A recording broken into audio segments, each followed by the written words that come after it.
Welcome back to Culture Corner Review for culture news, reviews, and everything in between. Let's get it. All right, so let's get straight into it, man. This Ime Udoka story, and unless you've been living under a rock, this story has definitely rocked. This story just rocked the NBA and beyond at this point. It just doesn't look good all the way around.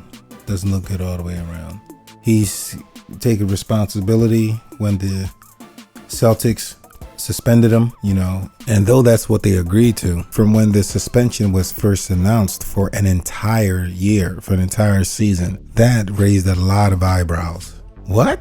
A year? A whole, huh? And again, and obviously that's what made everyone look at the situation, in addition to Boston not answering questions initially, not answering the obvious questions. That's what they agreed to. But there's so much to the story that we don't know. There's more unanswered questions than answered questions. My first question: why are we getting the story this way? Why is it like the drip situation, and it seems like we're being fed the story a certain way. Think about it. The way it's coming out, we're being fed this a certain way. And there's so many conflicting stories, and it's just a shame because it's a no-win situation. With everything going on, no one wins. Everyone loses. The Boston Celtics fans lose. Ownership lose because money's being lost, and when they lose, money, boom. Not to mention the personal devastation to these families. Think about, like, a lot of people are not thinking about it. Their families involved, their families being mentioned, involved mistakenly. So by mistake, wrong families are being mentioned.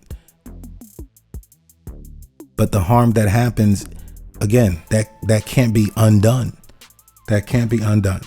So starting from the top, as we all know, the old saying, you don't poop where you eat. And obviously that's the situation here. Again, we don't know the full story. We're going to use the word alleged because, again, we don't know everything yet. But based upon what we do know, we can have a conversation about it. We can have a conversation about what's going on. And let's state for the record, when all facts come out, there could be some egregious things. There could be some outrageous things that can shake anyone to the court. We don't know all the details. But based upon what we do know, we can again have a conversation. But let's play devil's advocate. All right. Let's say, for example, what happened, and let's say, okay, isolated incident and or this situation happened. Again, we have the bag chasers. We have people from your past that will come up when they see a situation like this because of who he is and the position he had, unfortunately, that will sit there and be, oh yeah. As a matter of fact, that one time, when he passed me this stapler and touched my hand, I wasn't sure then, but now I know. I felt uncomfortable. And again, we're not minimizing true victims of sexual assault. We're not at all minimizing that. However, but we know the world we live in. We know the people that take advantage of situations. No one wins if that's the case. And first of all, this again is a no-win situation. On the other hand, let's say when the details come out, they're actual situations from the past that happened, and victims feel brave enough to come out because of this. And again, because of unfortunate bag chasers and or whatever, because again, let's say something like that happens, and then you have someone that just want to jump in because, hey, photographing this picture before this picture happened, that's what happened. It's just crazy, man. This entire situation is crazy. We have to, we want to respect the privacy of these families, but it's like we're getting fed the information bit by bit. The organization wouldn't answer questions after the press conference when individuals wanted other names involved. We knew about the coach, but they want to know who and or what the behavior was. No more details were given. That's some would say that's kind of unfair. So we're forced to believe this drip parts of this, parts of that. One story is the way this came out was because of a Ring camera that the wife of the individual was on Ring, and the husband overheard a conversation. So because of that, He, of course, had a conversation with her, approached her. She said, yeah, she admitted to it, but when she was trying to cut it off, that he was, again, this is all speculation, alleged. This is the stuff we're getting leaked out. He started harassing her in regards to harassing text messages. Her text messages were involved. Mention of your job, you appreciate your job. Again, conversation like that, allegedly. When the full story comes out, we'll know for a fact. But if that was the situation of flexing, let's say, job power on someone, kind of holding that over their head, ooh, that is kind of, that's not cool in any way, shape, or form. Again, we don't know, but man, that doesn't look good. That doesn't look good at all. But again, that's why, and when you think about it, that's why they have the rules of no inner office relationships, because we're at a point now where maybe in the 60s, 70s, 80s, it was kind of common. Things worked out. Some didn't. Some got married. Some didn't. Sure, it was awkward, but it got worked out. But we live in a time now where if it doesn't work out, we're in such a litigious society. Everyone is suing for everything. So an organization puts that rule in place to protect themselves, because they have the most at risk. When you think about it, they have the most to lose out of everybody. When the crap hits the fan, they have the most to lose.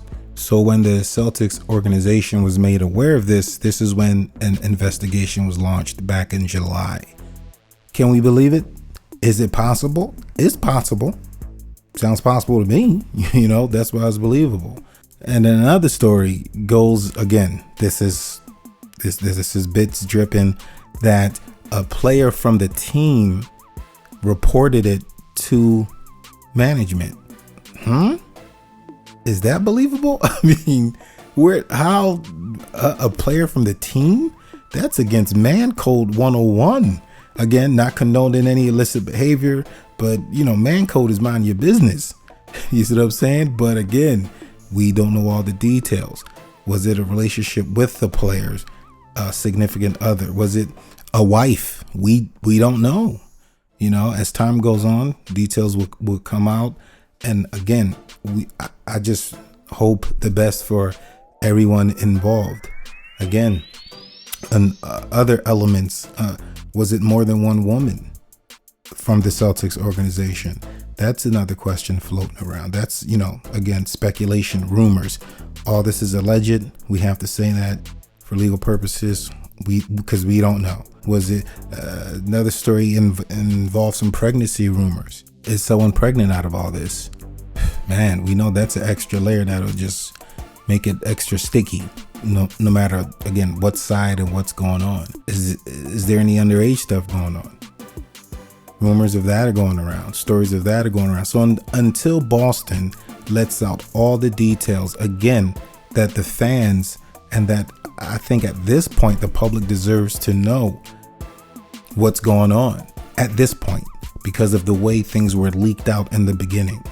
Just to have full clarity, full disclosure, that's what makes the most sense. But again, more than one thing can be true. More than one thing can be true at the same time.